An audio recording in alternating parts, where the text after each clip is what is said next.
to myself again. But it's the only way you're ever gonna learn. You look back and it's all in the past. I'm dwelling on the thoughts I cannot say to you. Good evening and welcome to NUFC Matters, and it's a 7 days, 7 interviews in 7 days special, and it's good evening to Warren Barton. How are you, Warren? I'm very well, my friend. You've got some friends, haven't you? I've seen a list of calibre of people that you've had. Roberto, Solano, Tino coming up. Fantastic. Yeah. You're using all your contacts, my friend. I am, mate. Well, listen, it's good for the fans. It's good. It keeps everyone's morale up. We've got Alan on as well. Alan doesn't do these kind of things, you know that. And to get Alan on last week to promote his raffle was fantastic, and it hit the £100,000 mark as well, which is fantastic. Crazy. And he's still got a couple of weeks to go. So, I said to him, you better dig out a few more shirts after this. I would have said to him he can match whatever they're matching as well. So he don't like to spend a pound note, old Alan. He don't like to spend a pound note. I'll let you suggest that, mate. I'll let you suggest that. As always, with these special shows over our first anniversary week, we've opened it up to the supporters and got some great questions. So we'll get straight on with the ones on Twitter before we take the ones on the chat. So Mark Byers said, Warren, I now live in Arkansas, USA, the land of the mullet haircut. My question is, do you ever look back at old footage and cringe at your long blonde curtains? He says, I do, because I had the same haircut in the 90s. Yeah, but he didn't have the same style, did he? I see that on social media, and the word is never. I never go back and regret. It was a time. And as I said, for someone to sing about your hair, it must have been pretty okay. The only downfall is I didn't get a TV deal with, Touch of Grey or Head and Shoulders like Ginola did. So we're still hoping, but there ain't a lot to go, Steve. There's not a lot left here. Brilliant. Okay, Keith Rowley says, can you ask Warren what was it like returning to Wimbledon in 2004? And what are your thoughts on AFC Wimbledon returning to Plough Lane? For me, Steve, AFC Wimbledon is Wimbledon. The Wimbledon that I joined and the team that we was at Plough Lane. So AFC Wimbledon is that team. When I went back to Wimbledon at the end, that turned into be MK Dons, it was more for the people behind the staff and Stuart Murdoch, the coach. Good memories there. I learnt my trade with Wimbledon with some good people behind the scenes. And Stuart was one of them. And I spoke to him when I was coming towards the end of my career. I was doing my A licence and getting into my pro licence. And I said, do you need any help? Do you need any help, like support? Because he was devastated what was going on and the team moving and people losing jobs and players leaving. And he said, yeah, I could do whatever you can. So I got paid the minimum wage, which was £90 a week. I was driving backwards and forwards to help him out. But I wanted to do it. He was a great guy. He's a football person. So that was the main reason I went back. It wasn't to prolong my career because I was only there a matter of months. But as I said, for me, AFC Wimbledon is the real Wimbledon. The only good thing to come out of that scenario, which is not a lot of good things, there's two clubs now. You've got MK Dons that are up in Milton Keynes, and AFC Wimbledon have gone back home to Plough Lane. And anyone that's ever been there, and I'm sure a lot of the Newcastle fans might have travelled down there in the late 80s and 90s. It's a unique place, put it that way. And it has good memories for me because that's where it really started for me in the Premier League. Okay, Lee says, would you ever consider being on the Newcastle coaching team if given the opportunity? I mean, we seem to be having more coaches than anybody else these days. Yeah, no, I've made it perfectly clear. When I was retiring or leaving with Sir Bobby Robson was there, he wanted me to work on the academy. And I just said to him, it's not the right time. I want to keep playing. I went to Derby for another couple of years with Rob Lee. But yeah, of course, it would be something special. When I spoke to you, Steve, about where I'm living and to leave here to come back home. But Newcastle to me is special. It's a special place. It's something that I've, had great memories with, made a lot of good friends there. Not just in the football business, but also in the area. So for me, it would be a no-brainer.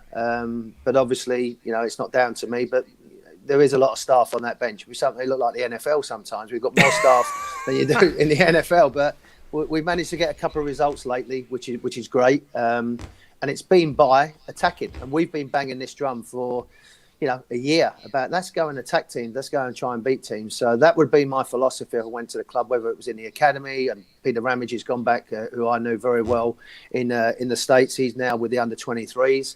I think more people that know about not just the club, but the culture and the identity of the area the better, because it is so unique. It's different. You know, people say, well, it's just another club. It's not. And you have to understand that when you go to it. So to answer your question, yes, I would love to. You know, I've done all my qualifications. I did it while I was still at Newcastle and finished off my pro license. So it's there. But as I said, it would have to be something special because I'm living in arguably one of the nicest places in the world. I think. And what's the temperature there at the minute?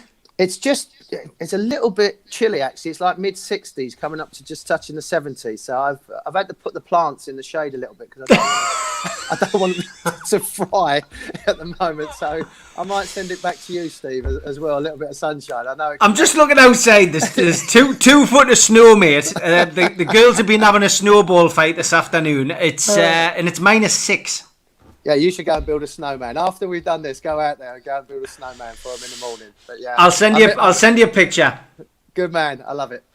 Brilliant, mate. Okay, Andrei Avramov says, how was your relationship with Steve Watson? He says, for 2 years between 95 and 97, you were both rotated at right back, and both of them starting against Barcelona, though, he said. Well, he moved into centre half, Watto, so he found his position, Mr. Utility. Watto, I love him to death. When I first went up there with me and Les, knowing Watto as you do, Steve, he was the first one to come up and say, do you fancy going for a couple of drinks and a bite to eat up there? But Watto, he loves a bit of a social, but him, Lee Clark, Robbie Elliott, Steve Howie, great people, because, you know, they was the heart and soul of the club, getting promotion, getting into the Premier League, and they made it easy for myself, Shaka, Les, Ginola, Tino, everybody coming in about the club, with Peter Beardsley, obviously. But yeah, Watto, we had a good relationship, a healthy relationship. Of course, we was competitive, me and Aaron Hughes, me and Andy Griffin. But that's what it's been at a big club. You have to have that, you know, competition for places. You know, when I come, unfortunately, Mark Cottager was there and he left. But me and Watto got on well. We've had some good times together on the field and also off the field. So yeah, I've got a lot of time for him. He's not looking after himself. Can I say, Steve, as well? He is not looking after himself at the moment. He needs to get on one of them Weight Watchers diet at the moment to sort it out a little bit. But he can do it, Watto. He can do it. Of course he can. Of course he can. Pete Davies says, what was your best performance in a black and white shirt? I think it's hard for me to say. The one that I most enjoyed was the Barcelona game. You know, obviously my first game when we played against Coventry. For me, I think one of my better performances was in the FA Cup against Crystal Palace when we went down to 10 men, and I managed to get involved in some of the goals. And you know, a certain player sometimes can spark a little bit of a revival, and that was it. But looking back, it was the Nottingham Forest game where we won 5-0 at home, and that got us in the Champions League. By goal, got us in there with points and goal differential, and also Sunderland got relegated and Middlesbrough got relegated in the same.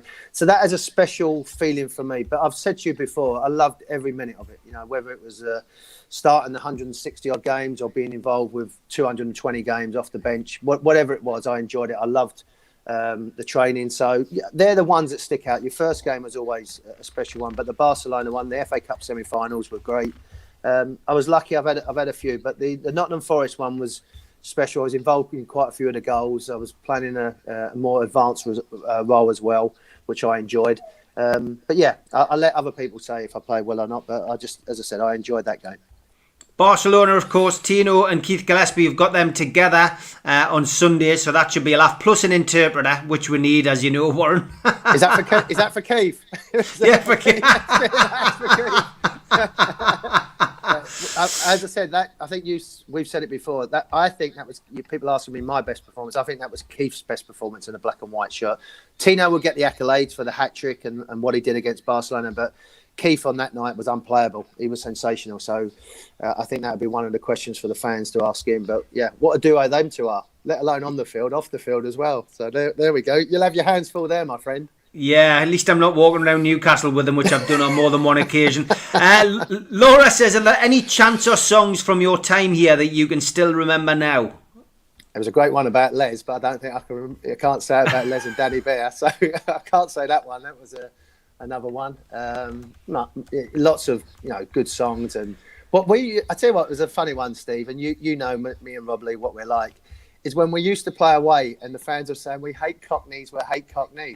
Yeah. And me and Bob would look at ourselves and say, they talked about me and you. Is it just we just don't like us two on here?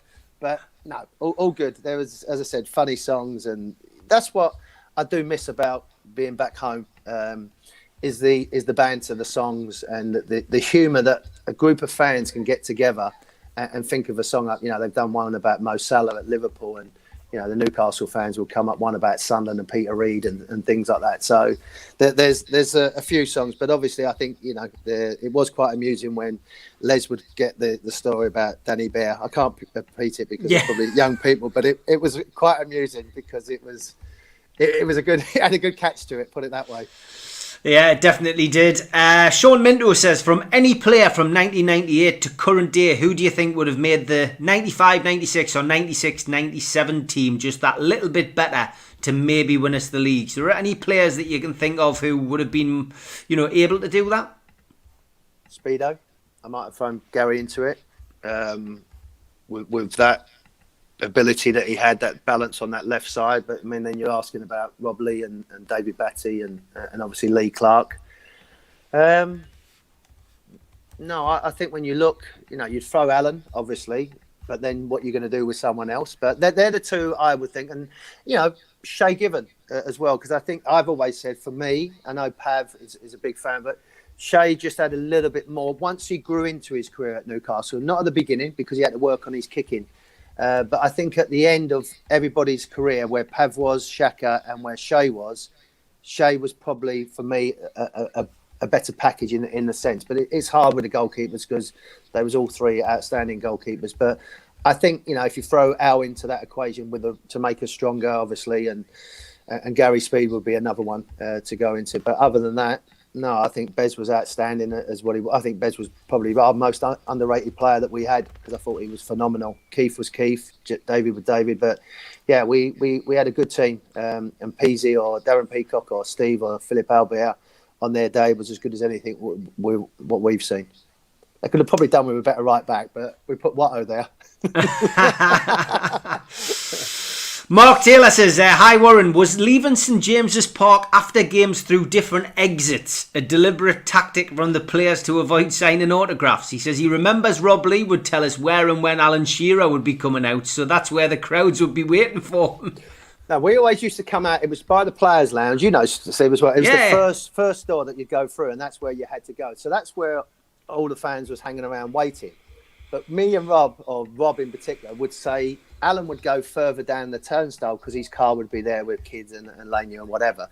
So we would say, sign a few, me and Rob, and be there and say, oh, don't forget, Alan's coming down, 50 yards down there. And there would be a charge of like the Life Brigade running down there. And me and Rob would jump in the car and off we'd go. So we'd do our bit first and foremost, but then we'd say, look, Les is coming down there, or Tino's walking through there, or someone would be going down about 50 yards further along, and they'd all go running down there. So that was our tactics that we would do sometimes. But Rob was always scheming it up because we'd say, yeah, we'll go this way and we'll cover you, and then off you go. But it didn't take Alan too long to suss out what we was doing.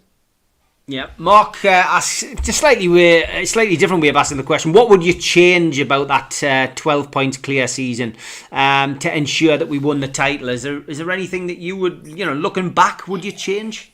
Yeah, I wouldn't have got beat against United. I think the first half performance when we was 0-0 and Schmeichel was phenomenal, and Les had hit the post, hit the crossbar, and was creating chance after chance.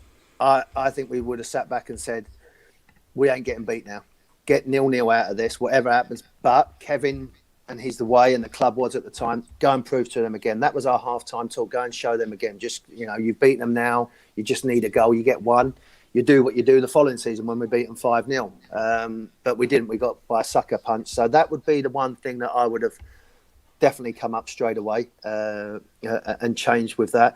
And maybe, there's certain games going into it by having that effect that, not going so cavalier at Man City, at West Ham, and Nottingham Forest. That was our way, though, Steve. That's how we was going to win games. Kevin was never going to change. I said to, we spoke with Peter Beardsley and Les one day after training about February time, just chatting afterwards at Maiden Castle, and just said, look, what do we need to do? What do you think the gaffer would do? And Peter just said he ain't going to change. He's going to win it his way, a little bit like Pep. You win it your way. But unfortunately, we come along. But the one thing I would have said is that we don't get beat against them, because I believe that was the big turning point. That, cut the differential down. We still had a game in hand. We still had points, but we just couldn't get our mojo back, because it was such a kick in the guts, and we couldn't get ourselves back off the floor. We tried, we huffed and puffed, but then it gave them the momentum and knocked us back a little bit, and we had to try and get momentum back. So I think that would be the thing at half time, is to make sure that we don't lose this game. I had a message off Peter Beardsley today. He watches each show religiously, and he just asked us to pass on his very best to you, Warren. Oh, he's the best for me. I know it. There was a lot of things that went on towards the end at that, and I don't want to get into that. But for me, he was ultimately the best player, trainer that I've been around. Gazza would throw into that, but yeah, he's a gentleman, and he was really, really good to me and my wife and family when I first come up, and Sandra and the kids. He's a legend, and I know there has been a little tarnish against him, but for me, he's different class. He's Peter. Peter runs like a cheetah. Yeah. He's a legend to me, and I hope that he gets back into football soon, because that guy's got a hell of a lot to give to football, and he watches the show every night, and he asks us to pass on his best wishes to you. So that's great. Toon Token says, which current Newcastle player would he most have liked to have played with? Now he's asked this each time. He says, I know I've asked this to every player, but is there a Newcastle player at the moment who you would like to have played with? I think Miggy Almiron, I like him. I think he's a good little player. St. Max, he can run, he can play. But Wilson, I think he would be possibly the one that would fit into our team better than the other two that I mentioned. But yeah, he's a good player. It's a shame, obviously, now he's injured. He's a big blow. Wilson going forward. But yeah, he would be one. The keepers, as we spoke about, have done really, really well. But I do like the offensive three that we've got, and I think they can cause teams problems. So that they would be a joy to be around them three. And as I said, they could do well. The keepers are good, but I was lucky enough to be with some top class keepers. But them three up front would be fun. I'm sure Mr. Gucci would be a bit of a laugh to be around as well. So we could probably get him going a bit. Yeah, Mark says, what was the true situation with Marcelino? He says there were lots of rumours about silly injuries, faking injuries. He says, were these true, or was he just a terrible player? And it's interesting, because I was talking to Mick Lowe's a couple of weeks ago on the show, and I'd mentioned Marcelino, and he defended him. So what's your take on Marcelino? Well, one, he was a good player. There's no doubt about that. When he played in the UEFA against Villa, I think it was, or Fulham, one of the games, and he played really, really well. I'll tell you a quick story, and it'd be nice for him to say it as well, because I didn't really get to know him that well, which is a surprise when he was there for 3 years or 2.5 years. But he was quite a loner as well. He said that he had a chance to go to Real Madrid and other clubs, but he came for the money at Newcastle. So that always leaves a bit of a taste in your mouth. I know it is about money and about looking after your family, but it wasn't about the club and whatever. So that was the first thing that got my back up slightly. And then, I felt for Paul Ferris and particularly Derek Wright, because it was, up one side of the body, down the other side of the body, different injuries, fingers, toes, knees, whatever. But he was a good player. He was a good player, and he showed one or two glimpses that he could do it. But his heart and soul went into it, and you have to do that at Newcastle. You have to give everything. And I see the picture. What was nice with him and Clarence and the boys in South America having a bit of time together. But it was a shame, because it's a wasted talent. He was a good player. We spent a fair bit of money on him. But he never, I think he found the expectation and the pressure a bit too much for him, because, Steve, as well, he was really quite an introvert person. And he didn't really come out of his shell. We did try, and even your guest Nobby will say, we're getting him involved and the language and everything else. But, it was, I just felt for the physios, because they couldn't really do anything. He just kept saying he was injured. And it was a shame, because it's a waste. It was a waste, but because he was a good player, he could play, and at that time he could have maybe cemented himself in a team that needed a dominant defender, because we'd had Steve Howie that would been there, and he was looking to go to Man City. Darren Peacock, obviously, Philip was carrying an injury as well, so he come in with high expectations, but it didn't really materialise that we would have hoped. Yeah, okay. Chris Taylor says, would you pick Nobby Solano or Keith Gillespie in front of you, and why? Both of them was good players for me. What suited me was Nobby, because Nobby would cut inside, and for me it was easier to play with Keith because, like I did against Barcelona, would just put it down the side and let him chase it and cross it. I could never catch him. If I give it to him, I was never going to catch it. I had more of a rapport with Nobby because Nobby was a different forward. He would come inside a little bit like Foxy was, Will Fox. And I had a good relationship with Foxy when he was there, just for the few months that we overlapped. But Nobby would come in and play little 1-2s, and I would make overlap over overlap, and the fifth time he might pass me, and then I could cross the ball. So I had probably a better understanding with Noberto than I did with Keith. But Keith was more simple. Give it to him, and he's going to go. And that was more of an effective way that we had, particularly in the opening months of when we started in the 95-96 season. So but both of them, was great to play with because they would both work. They'd come back, but there was more the offensive minded, and I had a better understanding with Nobby in the sense that I could make them over like runs. I could never catch Keith; he was too quick. Okay, Mark says, "Hi Warren, why do you believe you didn't get more England caps?" I don't really know. It's obviously Gary Neville and David Beckham had a great relationship on and off the field, and Gary was a phenomenal player and done very, very well. At the time you had Lee Dixon, you had Rob Jones that was looking to get in there. Gary had broken in there. Paul Parker was still at the end of his career playing for England. Other players like Richard Edgehill was coming through, Glenn Johnson, them type of players. So there was abundant of players. But I think, my performances, particularly when Sir Bobby come over, Glenn pulled me into the squad and KK, but I never really got the chance. And I think Gary, arguably one of the best fullbacks that's ever played for the country. So if you're going to lose your spot, maybe that was it, But I never give up. I'm still not retired, so if they're looking for someone, I can slide in there if it ain't happening. But I've still got them on my wall. So that, the ones that I've got, they can't take away. But it was just someone's opinion, at the end of the day. And it was a bit surprising when KK got the job that he never, pulled me in a little bit more. But as I said, you had Glenn Johnson, you had other players coming through. So it's just someone's opinion. Last one on Twitter, Malcolm Quinn says, looking at the squad we have now, what formation would you go with and who would you play? Oh, I would always go for 4-3-3 at the moment with what I've got with John Joe Shelby. I know he lacks a little bit on the other side, but he can pass. I think there would be, I'd have to have a good look at them. The three up front, I think, speak for themselves, as I mentioned earlier. Wilson down the middle, left and right. I like Miggy, though, when I've seen him play behind the forward, so that may be something that but I wouldn't be stuck in saying, right, this is how we're going to play, because I definitely won't play 5 at the back. I might even go sometimes a 4-1 up front, but looking what we've got, probably 4-3-3 suits me. I like the young boy from Arsenal. He gives us energy, and I think that's what we lacked a little bit in midfield. He's got a bit of a spark to go forward, a little bit of an attitude, which I think. But yeah, Steve, I mean, there's some talented players there, and I said that to you before. It's not the fact that, and I think it's disrespectful when people say, well, I haven't got the players, we can't play the system. I think you can get the best out of players. Look what Brendan Rodgers does, with his team. But they play on the front foot. They play a certain way. I know with Vardy, and they miss him. But I think we've got a squad of players that, like a Southampton, a West Ham, that we could be, challenging where they are. And it's proven in the last couple of games when we have had a go at teams. We're not bad. We can play.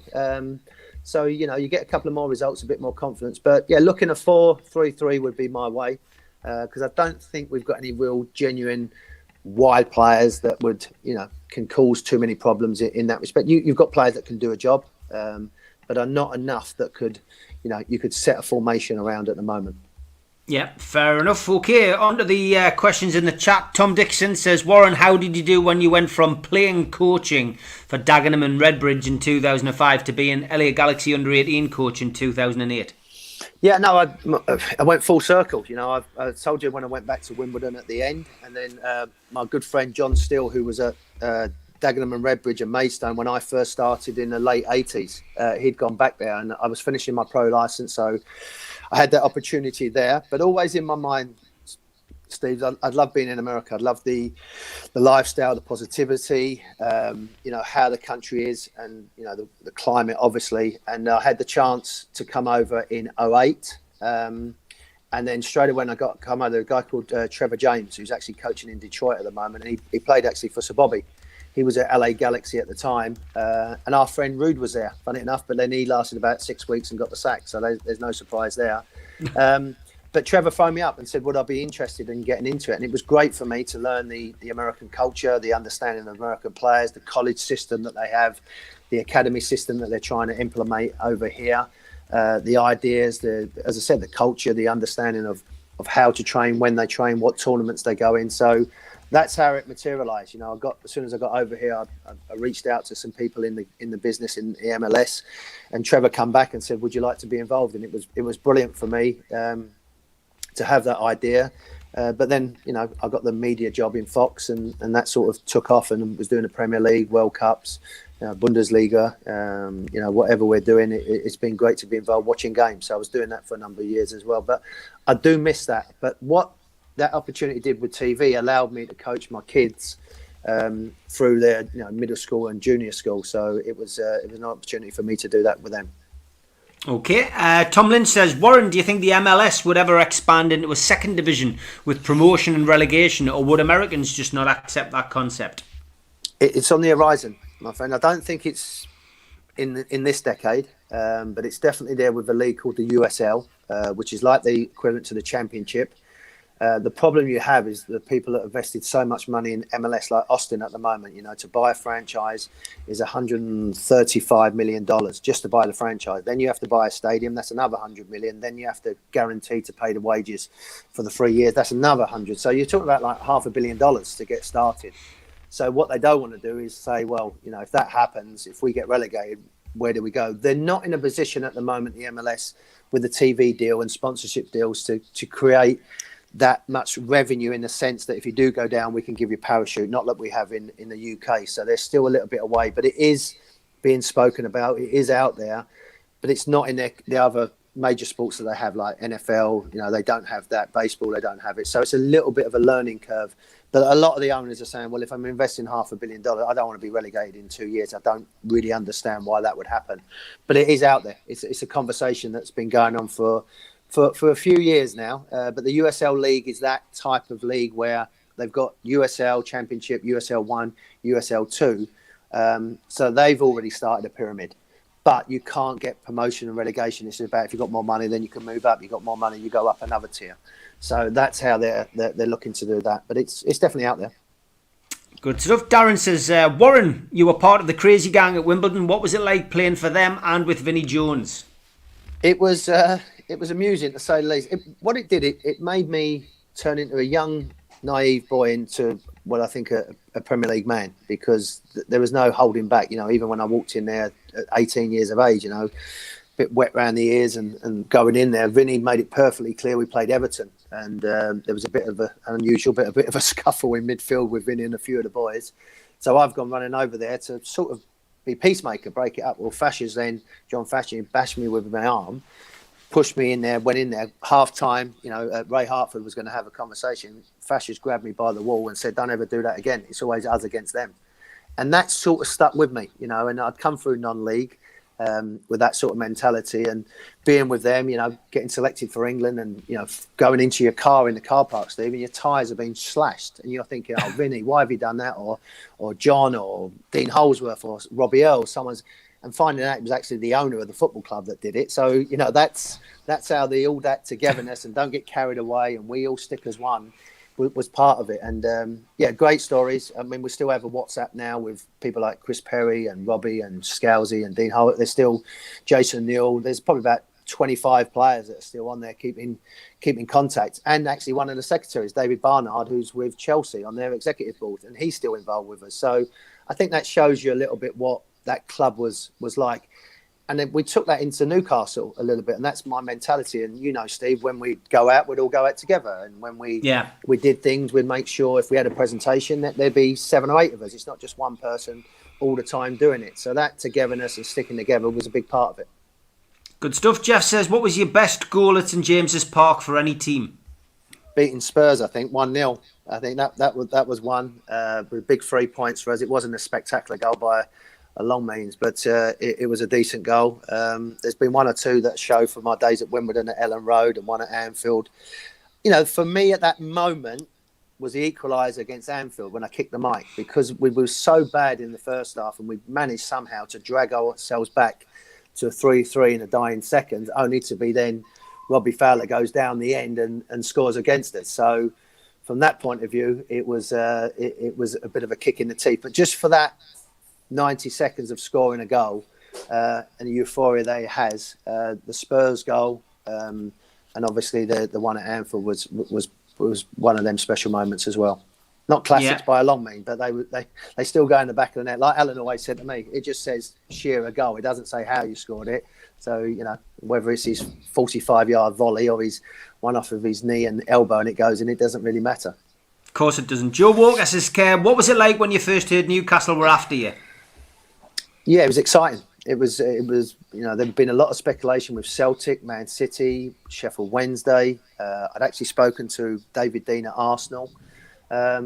But knowing that KK was there, speaking to people like Peter Beardsley and Barry Venison as well, what was great with me with the England setup, you know, telling me about the club. And then I played up there for Wimbledon against Newcastle, and I think I've told you this story that doing a cool down afterwards, and you know, just going in chatting to Arthur Cox and saying, imagine playing in front of this, like, you know, 30,000 people at the time, 36,000 people at the time, it would be great. So, you know, it was very exciting. And then, you know, as I said, when you go and meet Kevin and what he was trying to do and how he wanted it to be done, it was a no-brainer. Again, it was like done within about 20 minutes. And, you know, there was the journey starting then. But, you know, as I said, there was speculation. But as soon as they come in, I remember playing there, speaking to people, you know, Barry, as I said, and Peter, saying what the club was going to be like.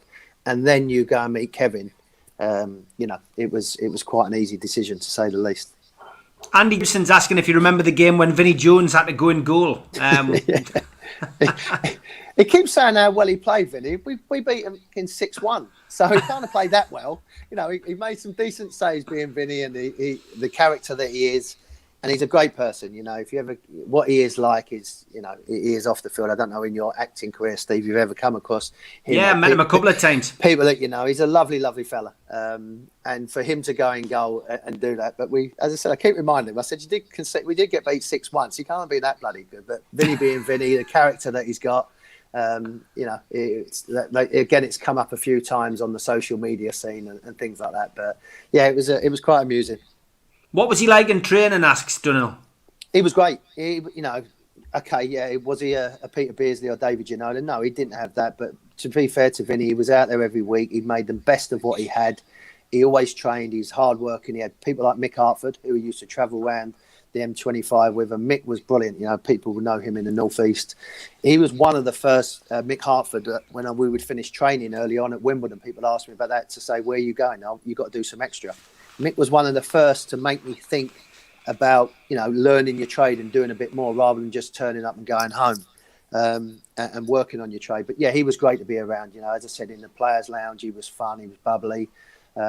He was great around people. You know, don't forget, you know, a lot of people knew who he was and wanted to have a go at him. But yeah, he could look after himself as well. There was a bit of an instance between him and a couple of people in Norway, and he looked after himself over there, put it that way. Muzza says it's lovely to see Warren again. Last time was in Durham training ground when Kevin Keegan gave him 20 sit-ups. I love those days, he says. I ain't got a six-pack. That's gone for Durham. But yeah, they were great times. Life Goals says Warren, it felt like your Newcastle career really took off under Hullett. What did you make of him, and were you and Speed the only senior players who benefited from him? Well, I'd like to think the first couple of years we did okay, but went under the radar. But yeah, I think with Rude, I think he relied a little bit on his senior players, and as much as, you know, I didn't like what he did to Alan and certain players, and Rob Lee and Nikos and obviously Stuart Pearce, that are good friends of mine. He was still the manager at the time, and yeah, I think I took on that responsibility because he needed it, because he had players like Didier Domi was a good player but really quiet, you know, and he brought certain players in. Marcelino, like I've said, was just quiet, you know, didn't really. And me and Gary and Steve Howie, to an extent, you know, was out there, and as I said, trying to do the best we can. Shay as well, but you know, it was. I don't think we were the only ones that benefited, but yeah, he was different, to say the least. I think you always learn good and bad from people. And there was one or two things with Ruud that he knew it off the charts, the way he was with the Dutch mentality and people like Johan Cruyff and that philosophy and that idea. But it was just the man management and not knowing the area and calling it like a regional game and that type of thing against Sunderland. But yeah, performance-wise, he played me. But he also dropped me in the cup final, which he didn't have the balls to come and tell me. He sent Steve Clark over, and I said to him, "Don't you do it, let him do it." And he still didn't do it. So that was it. Trey and Son says, does Warren think that there was a travesty when Yusuf Chippo didn't get a Best Actor Oscar at Highfield Road after Warren chinned him? Said he went down like he'd been sparked by Nigel Benn. It was one of them little uppercuts. There wasn't, mate, he spat at me. So what am I supposed to do? It was disgusting. I've never been spat on in my life. And there was a little indication. And I said to Bobby, and Bobby went, "I don't even care what, you shouldn't do that." I said, "I know, but he shouldn't spit at me." So anyway, but I didn't catch him properly. That's why I went for the second one, because the ref went to me. The first one I was going to let you go. It's when you took the other swing again with your left one, trying to get him as he went down. I said, I can't do that. So, I apologise. Brian H, I think he speaks for most Newcastle fans when he says, thanks for fighting our corner on TalkSport. It was a very emotional outburst by Warren. Nobody was surprised, to be fair. It was just nice to have somebody getting on and actually having a chance to say something. I do tend to get invited onto TalkSport by Jim White, and I tend to do the same, but it was great to hear an ex-player do it. Yeah, and Steve, I want to say as well, it would come from the heart and it come from frustration. Whatever we think about Steve Bruce, and I wanted to say this at the beginning about his tactics and how he is, he shouldn't have to put up with what he's had to, the death threats. For me, that's over the line. Yeah. Okay, it's a disgrace. If you want to abuse him about his tactics and what he's done, I get that, because I'm frustrated and I'm thousands of miles away and I want the team to do well, and I don't like the excuses and all the other stuff. I understand that, but he shouldn't have to get them type of things. It's outrageous, as you rightly said. But it come from the heart, and it come from, and I've been saying it for weeks. You've seen me on social media, and it's not the right way sometimes to do it, but it is the way that we live now. It's the way that we are living, and people old school say, well, if you've got something to say, you should say it to us. And I thought, well, here's my chance to say how I feel. We've done interviews before over the a year, 6 months, whatever it is, and it's always the same thing. This club means a lot to me. It give me so much, and I want to give something back, and the people in the area give me so much. So from that point of view, it was just something that needed to be said. All these pundits turning around saying he's doing a great job but expects us to get beat by Sheffield United. I mean, how's he doing a good job then if you expect to get beat by Sheffield United that haven't won a game? So, let's be honest. That's what I always did with my, when you go on TV, that's what your opinion is to have an opinion, but have an honest opinion. But if someone's not doing well, it has to be said. And Steve even come out, after I'm right to accept that, because it was so poor. Enough was enough. And we've seen a reaction, not necessarily the right reaction all the time, but we have seen some sort of reaction. And that's all we want. We don't, you, Steve, as me, we don't want to be sitting here on a Sunday night or a Saturday night after a game thinking, oh my God, I wish I'd have a go at him. We don't want to do that. We want him to do well. If he goes and wins something for us, I don't think he will do, but if he did, I'll be the first one to shake his hand. He might punch me on the nose, but I would do that, because that's how I want the club to be. I'm not holding a grudge against Steve or Rafa Benitez or, Alan Pardew. I can, as long as they're doing the best for the club. But I didn't think we was getting the best service. I didn't think that he was putting his heart and soul into it. So that's why it come out, and that's why it's coming out now, because that's how I feel about the club. Yeah, great stuff though, all the same. Dave Harrison says, hi Warren, Steve, how do you think the players will react when fans are allowed back into grounds? I mean, when that happens, who knows? But it could be a bit of a culture shock. We've seen some strange old results without fans, but when fans come back in, we might have a bit of nervousness from some people. Yeah, I think that's right. Where they've gone through this dip, and particularly us at home, and I think it proved in the Premier League, there's been more away wins than home wins for the team. So I think that shows you that there's no balance now with being at home. Some of the players have got away with some of the performance earlier on, particularly when we didn't win a game for 11. Have just gone on the radar, like you said. They've got in their car, got on, drove home, and they've not had to face what we had to face. After a game, fans outside waiting for you, whether it's to sign an autograph or to tell you you didn't play well today. That they haven't had to go through that. So it's maybe given them a little bit of a breathing space, but I still think we need players, we need fans in there, and the players will react with that, and hopefully we'll have a tremendous atmosphere. Dave Cook says you've done really well for yourself since moving to the USA. Can you see yourself living there permanently? You never say never, my friend. But like I said at the very, very beginning, I've been very lucky. You know, me and my wife and 3 boys come out here in '08, and you know, it's been great for us out here. You know, being here, the weather, the climate, everything else, but also the people. You know, I miss my family, obviously my mum, particularly at these times, you know, not being able to get back and see anybody, and my brother and sister and my wife's family as well. And just friends in general. You know, when I've come back, I've seen you up in the northeast, and we'll go and grab a bite to eat and a beer and have a chat about old days and things like that. So you never say never, but you just said, what do you say? It's 2 feet of snow. Maybe it's not yet. I've got 2 feet of sand about 500 yards away. So no, I'd rather stay here with the sand. God, nah, I knew you would wind us up with that. James Douglas says, what did Warren first think when the training sessions were held at Durham and the fans were included?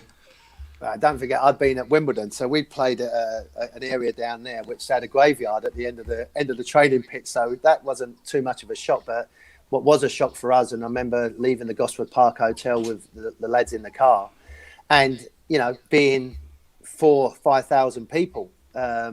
You know, being at the training ground and walking through and, you know, having to say to Kevin as we were rushing in, sorry, Gaffer, but there was people that he said, no, you'll have to leave 30-40 minutes earlier to get in and to go and see him. But, yeah, it was magnificent. And just the whole time of the Grandad Collar, the training atmosphere, the people, the city, the style of football, it was brilliant. And Maiden Castle suited us at that time. I think if we'd had this, like, £1 million, £100 million stadium and art, that wasn't what we was about. You know, we wasn't that high end. That we was about the club, about the players going out. People like David wanted a bit more comfort than maybe what we got in Maiden Castle, with, you know, getting into a dirty bath that one of the students have just probably peed in and got out. So, you know, that's some of the things we had to put up with. But it was just great of all of us. It put us in together. There was there's no superstars in that respect.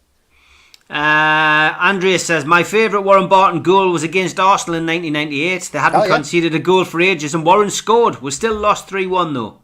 Yeah, a great story with that. It was a pretty decent one.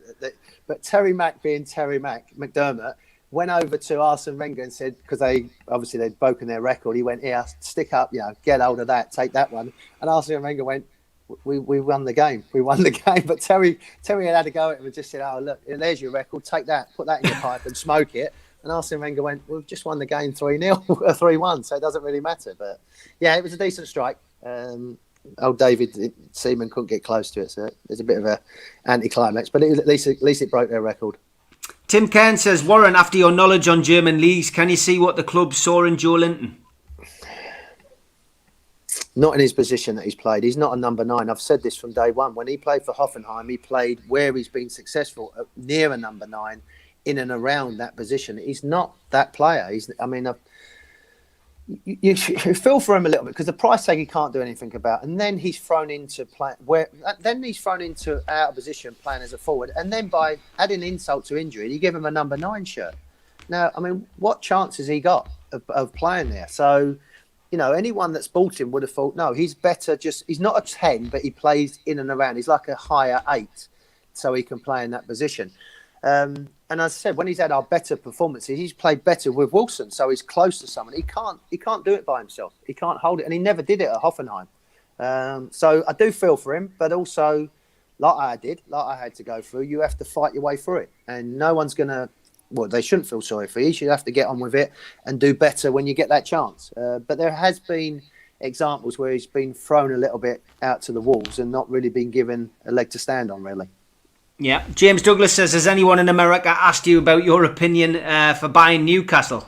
Any approaches? Yeah, there's been, you know, the other day I was walking along down by, as I said, by the beach along, and there was a Geordie there said, hey, when you're not going to buy the club, when you and your mate Rob Lee going to buy it? And I said, well, he wouldn't even buy me a drink, let alone buy Newcastle, so he's never going to buy that. But yeah, you get the odd comments, but no, we ain't got that type of money. That's why we need Alan. We'd have to get hold of Alan and help us out. But we just love to be involved, Steve. I would just, you know, when I first come here, I spoke to Dennis Wise about being a scout over here, identifying young players. And I told you the story. They said, oh, we've got some fella in Texas. He's going to do it.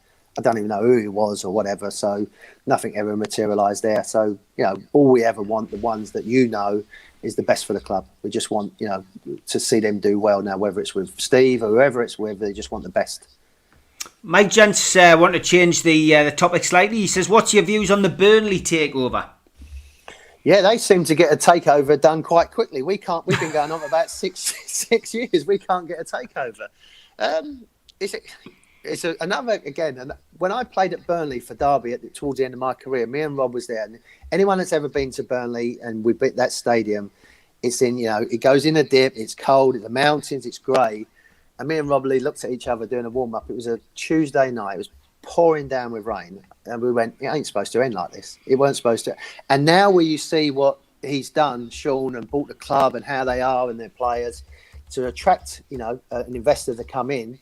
And now they're going to be doing like the women's game as well, which is great. They've got a team coming along.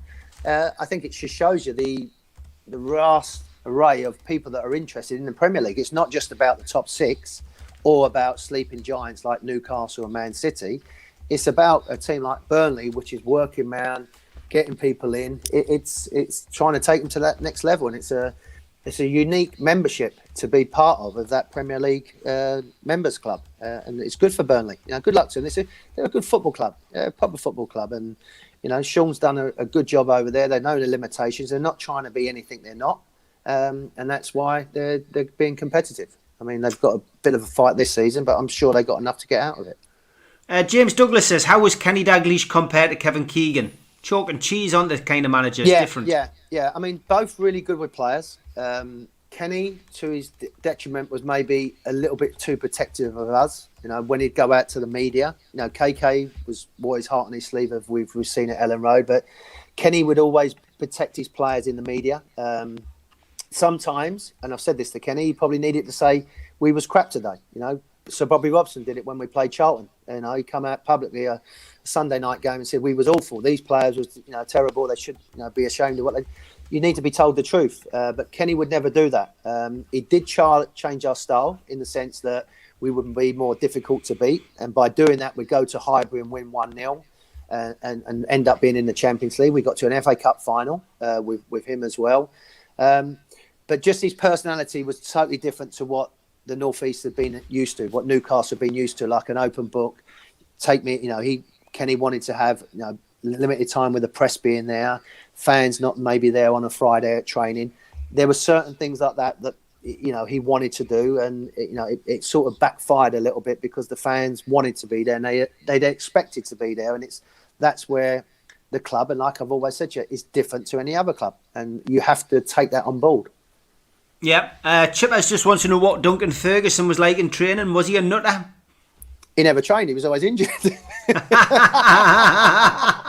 seen how he was in the treatment room. He never come out until Fridays. I've got the boy on tomorrow, mind. He'll reply. He'll probably get a right to reply to that. Is he wearing his glasses? He's being intellectual now. Is he wearing these glasses to show? He's always running, mate, and walking now. Hey, that's one thing. His mental health. He's got to keep going with that. I do like what he's doing, and it's a big thing that gets overlooked. But Dunk was a big time player. When the games come up, he played, and unfortunately for us, he had a few injuries when he was there. The semi-final against Chelsea changed the aspect of the game as well, but he wasn't a great trainer, put it that way, and he wouldn't get involved. There was a quick story that Big Duncan and Rude had left after the Sunderland debacle, and Dunk was upset. Obviously, he was waiting at the training ground at 6 o'clock in the morning, him and Alan, to see Rude, but Rude had already got on a plane and left. So poor old Steve Clarke was there, putting a session on, and he turned around to Clarkey and said to Dunk, last week you cost us a goal by doing that. And Big Dunk went, "Is that fucking right?" Threw the ball up near and volleyed it straight at him from about 30 yards with his left foot, hit Steve Clarke right in the midriff. And Clarkey went, "Oh, that's charming. That's what am I supposed to do now?" But that was Duncan. He was like, he just threw out a sweet left foot because he hit him from about 35 yards with this volley and hit Steve Clarke right in the stomach and said to him, "Don't ever go at me." So I think Steve Clarke learnt his lesson there, trying to pick on someone like Big Dunk, because that ain't never going to happen. Definitely, yeah. Ben Willett says, if you could transport the 95-96 team into today's Premier League, where do you think you would finish? Top. Yeah. Top. you want to have someone like United behind us. So yeah, Liverpool have gone off the rails. Man City would beat them. So yeah, we'd be top. Yeah, I would agree. Ada says, do you ever hear from Ginola? Yes, David, a good friend. In a sense where I don't need to see David every day, but we keep in contact. At the time when he was with his family, I don't think he's with them. He's with his wife anymore. But it was great when we was there. Talk about someone that adapted well. Philip Albert for me and Pavel Srnicek are the two foreign players that really adapted well to Newcastle. David, in his own stylish way, did it because he didn't want to be, this guy that had a beer, went in the court, but he loved it. We would go out and, he'd be there and he'd be having a glass of wine or talking about this vintage. Then about 2 hours later, you'd see him there. He'd be in the corner having a Budweiser, having a laugh and a joke. You think, but he loved it. He loved that being with the people, understanding and being with the club. And I mean, what a player as well. But I still keep in contact with him. He still looks bloody good looking, doesn't he? Even now when he's got that gunner. Okay, now. So any chance of anyone? I mean, another good story as well. If you ever get Bez on, tell him the story about when he called him Big Nose, because that was hilarious. Because no one had ever spoken to David like that before. Bez called him Big Nose. I'll have to ask him. Yeah, Bez has done one. It was quite a show when we had Bez on. Actually, we'll have to try and get him back on at some point. But he came on and he actually dug out one of his old shirts and wore it for the show, which was never a dull moment with Bez. Can I just tell you, it's never a dull moment. It was still covered in blood. I think it was the Man United game. I think that he'd had it from anyway. But we might get him back on. MS says, given the formation and style of football we are now playing since the last 3 games, if we could get the takeover, who would be a choice of manager? Now, way back when we did a couple together, right at the start of the lockdown period, of course, Pochettino was vacant, and who would you see coming in now if the takeover did go through? That's a great question as well. I reminisce about someone like a Steven Gerrard. I think where he's doing at Glasgow Rangers, I think if you went to someone like him and say, he's managed a big club. They are a big club. Whatever people think about that league, Rangers, and I'm good friends with Richard Gough, who is a Rangers legend, not too far away from me here. What he's done with that club, with some money, not a lot of money, but with limited, is quite mind-blowing, because he's grabbed the club by the scruff of the neck and give them ambition. He's given them drive. He's given them focus. And that's what our club needs. And I think Stephen would be someone that would be ideal. I know Rafa has been out there and he's looking. Unemployed now. Yeah, I know, Steve. But the only thing is, Steve, you look at when KK come back, it's always difficult to go back and try and emulate. I know coaches do it, particularly foreign coaches do it quite a bit. But with the takeover and the money that you're talking about, then obviously Rafa's got the pedigree to take us onto the promised land. But I look at someone like Stephen long term. I'm talking 10 years to be at the club. Look at what KK did when he first came in the early 90s and go forward with that. He would be up there as well. I just would like someone that would go. Eddie Howe is a good coach, but I'm not sure with the personality that he's got. I like Nagelsmann, the Leipzig coach. He would be one that in the Bundesliga that I've spoken about, Julian Nagelsmann, he would be one that I would try and go after as well, because I think with money, with the philosophy, with the young players, when I think of Newcastle, I think of ambition, I think of personality, I think of vibrant. That's what I want my team to mirror, and I think both of them would give it to us. John Poole says, can you remember John Gale from your time at Wimbledon? He says he was a top bloke. He worked with him in Bristol a few years back. No, John Gale was brilliant. I mean, he was a big player, come from non-league. I think he was a bouncer when he first started. He come in, and Big John was fantastic, and he could look after himself. He was only a little bit of time there, but a lovely, lovely man. Yeah, fantastic guy. Graham Jones has come in. What did you make of his arrival? Obviously you're watching it from afar, but the impression we all got was that Steve Bruce didn't really know too much about it. But there seems to have been a little bit of change in direction and a bit of a bounce, Warren. Steve, when he come in and had the interview, when we were saying about a coach and needs someone going, everybody's looking at the sideline for direction. You look at Klopp, you look at Pep. They're involved in the game. Yeah, they're emotionally involved in the game. We're not getting that. We haven't seen that in 6 months. So when Jones comes in, what I didn't particularly like is when he first come in and did the interview, and I watched it on Newcastle TV. he said about, when we haven't got players, we might have to play a certain way. When the players can't do this. Now, if I'm a player, I've had that for a year. We can't do this. We can't play a certain way. I don't want another coach telling me what I can't do. I want a coach to tell me what I can do. There's no doubt about his pedigree with Roberto Martinez and Wigan. And I know he didn't have the best of times at Luton. But for me, he's gone in there and done what anyone would do is give them information. Give your players information. Give them some life. Give them some direction.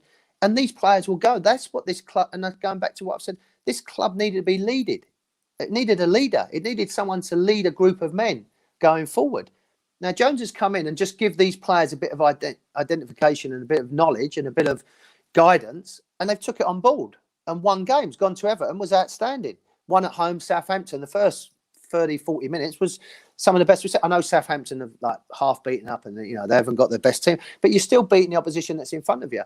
So he's come in, and then what was a little bit, which I noticed him, where there was a water break at Goodison, and he's out there, Jones, giving out directions, pointing, and your head coach is standing behind. Steve will probably turn around and say, I don't care how we win. If he does it, let him take the credit. Steve's the one that's in charge as we see at the moment. So, it's no different to think, well, like I said to you on that Talk Sport interview, it needs a spark. It could be me and you in there. They're good players. They could give him a lift. Yeah. And he's done that. And, whether you play on that as psychologically and you feed off that and think, well, that's what I couldn't care less if he's the next thing since Pep Guardiola. But I know the game and I understand how coaches work. He's just given them a bit of direction. So if we can kick on from this and win a few more games and start looking forward instead of over our shoulder, we can hide behind this myth that he's the next thing since sliced bread. I couldn't care less. Yeah, that's fair enough. Chippers just says, if there was one bit of advice you would give to somebody starting off in football, what would it be? Enjoy it. Give your heart and soul to it, because I tell that to my sons, the kids, play. If you give this game everything you got, it will give you untold back. And that's how I've tried to live my life with the game, because I wasn't the most talented, I wasn't the most gifted, but I gave everything I had. And then when I retired at 35, nearly 30, I was ready to retire. I didn't have anything else to give. So from that point of view, but if someone starting off is, respect the game and enjoy it. And as I said, give everything you've got to it, because it'll give you everything back if you can. Last couple of questions. Thoughts on Bruce's comments on his choice of Atsu? Obviously, he had to add him to the 25-man squad, but it just sounded as if he wasn't bothered who he added, really. Yeah, I know. And sometimes that's disheartening. I want, when we had Kevin and even Kenny to an extent, and Sir Bobby, they knew everybody. They knew everybody. They knew people on the turnstiles. They knew people there. You've got to have some influence in your game, in your club, in your employees, what you're doing. For me, it's a little bit disheartening that it ain't funny. When he said about I'll do it my way and Frank's, this ain't funny. It's not. We want to have fun. We want to have fun, but what we're going through at the moment is not funny. And not knowing someone is not really great, is it? What does that make someone feel like? So, as I said, whether you agree with it or not, like I said, I was brought up with people that that knew everybody in the club.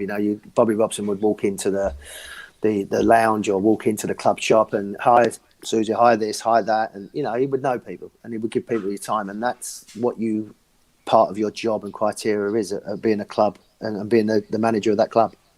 Yeah, Mike Jump will finish with his question. He says, what's a typical Warren day consist of? I mean, I would imagine, first of all, it's putting sun lotion on Warren. Putting a baseball cap on's the first thing. I'm still having that. You're probably the same, my friend. When the summer comes out, I'm probably on about my 15th midlife crisis already in the turn of the new year. So I'm at the gym. I go to my workout at the gym. I do coaching in the afternoon with my kids, and because of COVID, how it's gone, I've gone to 4 or 5 days a week with them coaching, and then spending time chilling out, looking at what's going on, watching games. We're lucky here. Anyone that's listening from America, you're getting games morning, noon and night, 5 days a week over here, whether it's the Premier League, Championship, Bundesliga, the Liga, they're everywhere. So, we're very, very lucky with what we got. So, as I said, but I do miss it. I miss football. So that keeps me going as well. Big shout out to our sponsors, Spider VPN, sponsoring the StreamYard application this month, and acutexshop.co.uk, the makers of pool tables and snooker tables in Wallsend in Newcastle, and Jab Signature, who designed all of our flyers. Last message for the fans, Warren, before we finish? Stick with it. You know, it's going to come good. I believe that it's going to be a good summer, and you know, stay safe. That's the only thing, and you know, keep supporting, keep believing, and keep dreaming. That's what I do every day. So, you know, I just wish everybody well. Great stuff. I'm back tomorrow morning, 11 a.m. with Steve Howie before he goes out on one of his walks, which he's doing, which is fantastic. And then back with the Three Amigos tomorrow night at 5:30. And then we're doing a special with Roy Jones Jr. for half an hour, talking a little bit of boxing tomorrow night as well, which should be interesting. Kept in touch with Roy for many years now, and he is a legend of the game. But Warren, been an absolute pleasure having you on, mate. Great to see you. And like we said last time, maybe get you on when the takeover goes through. Well, I might be dead by then. You take care. You take care and get back out of that sunshine while I plodge through the snow. No problem. Just put my Speedos on. Take care. Take care, mate. Bye-bye. Bye-bye. Bye-bye.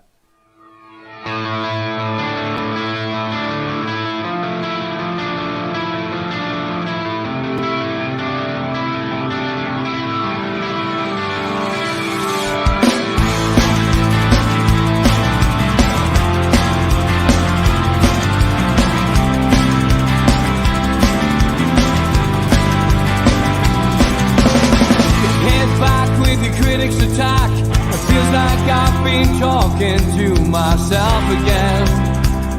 But it's the only way you're ever gonna learn. You look back and it's all in the past. I'm dwelling on the thoughts I cannot say to you.